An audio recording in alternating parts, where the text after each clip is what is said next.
ಆತ್ಮೀಯ ವೀಕ್ಷಕರೇ, ಮುದ್ದು ವಿದ್ಯಾರ್ಥಿಗಳೇ, ಇನ್ನು ಇಂಪಾರ್ಟೆಂಟ್ ಆಗಿರ್ತಕ್ಕಂಥ ಪ್ರಬಂಧಗಳು, ಗ್ರಂಥಾಲಯದ ಮಹತ್ವ.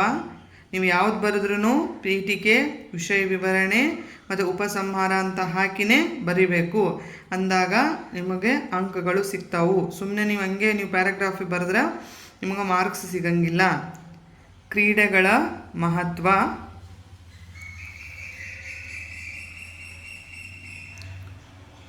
ಜಲ ಸಂರಕ್ಷಣೆಯ ಮಹತ್ವ,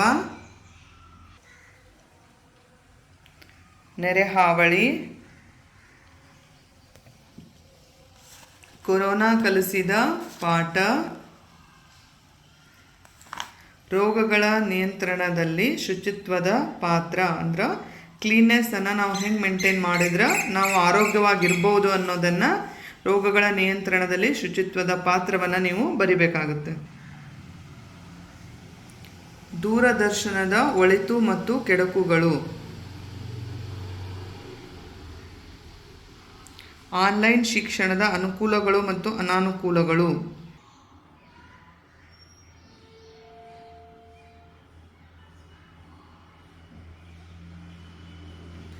ಶೈಕ್ಷಣಿಕ ಅಭಿವೃದ್ಧಿಯಲ್ಲಿ ಸಮೂಹ ಮಾಧ್ಯಮದ ಪಾತ್ರ, ರಾಷ್ಟ್ರೀಯ ಹಬ್ಬಗಳ ಆಚರಣೆ,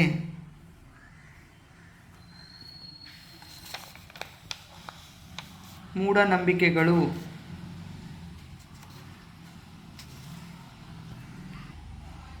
ಪ್ಲಾಸ್ಟಿಕ್ ಬಳಕೆಯಿಂದಾಗುವ ದುಷ್ಪರಿಣಾಮಗಳು, ಆರೋಗ್ಯ ಕಾಪಾಡುವಲ್ಲಿ ಯೋಗದ ಮಹತ್ವ.